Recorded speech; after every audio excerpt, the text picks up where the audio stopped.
শিক্ষার উপর ভ্যাট আরোপ করা সংবিধান ও ভ্যাট আইনের পরিপন্থী বলে মনে করেন আইন বিশ্লেষকরা। ভ্যাট আইন অনুযায়ী শিক্ষার্থী ও শিক্ষা প্রতিষ্ঠানকে ভ্যাটের আওতামুক্ত ঘোষণা করা হয়েছে।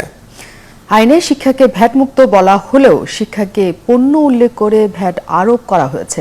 সরকারের এমন সিদ্ধান্তকে সংবিধানের মৌলিক অধিকারের সাথে সাংঘর্ষিক বলে মনে করছেন বিশ্লেষকেরা। জেমসন মাহবুব জানাচ্ছেন বিস্তারিত। বেসরকারি শিক্ষা প্রতিষ্ঠানে 7.5% ভ্যাট আদায়ের ঘোষণার পর জুলাই থেকে কিছু কিছু বেসরকারি বিশ্ববিদ্যালয় কর্তৃপক্ষ শিক্ষার্থীদের কাছ থেকে এই ভ্যাট আদায় শুরু করেন। এ খবরের প্রতিবাদে রাজপথে নামে শিক্ষার্থীরা সরকারের কাছে দাবি জানায় ভ্যাট প্রত্যাহারের।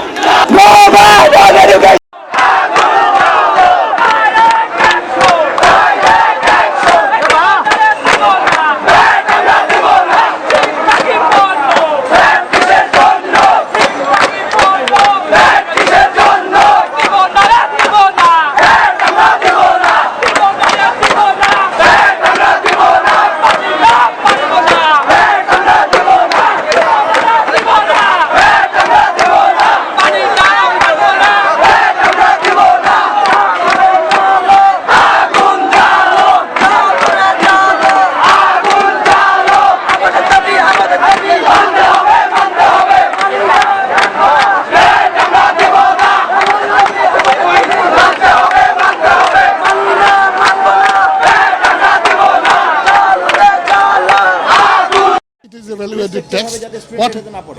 What is this tuition যেটা তারা নিচ্ছে সেটা কি প্রডিউস করছে? It is producing educated boys, educated young men, educated ladies. সুতরাং that's the product. তবে অর্থমন্ত্রীর এই বক্তব্যের বিরোধিতা করলেন আইন বিশ্লেষকরা। তারা বললেন শিক্ষা একটি সংবিধান স্বীকৃত মৌলিক অধিকার, যা নিশ্চিত করার দায়িত্ব রাষ্ট্রের। শিক্ষায় ভ্যাট আরোপ করা সে কারণে সংবিধান পরিপন্থী। দেশের সর্বোচ্চ আইন সংবিধান এবং আমাদের যে এই ভ্যাট আইন 1991, এই দুটাকে যদি আপনি আলোচনা করেন বা এই দুটোকে যদি আপনি বিশ্লেষণ করেন, ছাত্রদের উপরে ভ্যাট আরোপের আইনগতভাবে কোনো ধরনের সুযোগ নাই। আর অর্থমন্ত্রী যেটা করেছেন এটা অনৈতিক এবং এটা বেআইনি। আইন অনুযায়ী ভ্যাট প্রদান করবে পণ্যের ব্যবহারকারীরা। এক্ষেত্রে শিক্ষা প্রতিষ্ঠানের ব্যবহারকারী হলেন শিক্ষার্থীরা। আবার ভ্যাট আইন অনুযায়ী শিক্ষার্থী বা শিক্ষা প্রতিষ্ঠান ভ্যাটের আওতামুক্ত থাকবে।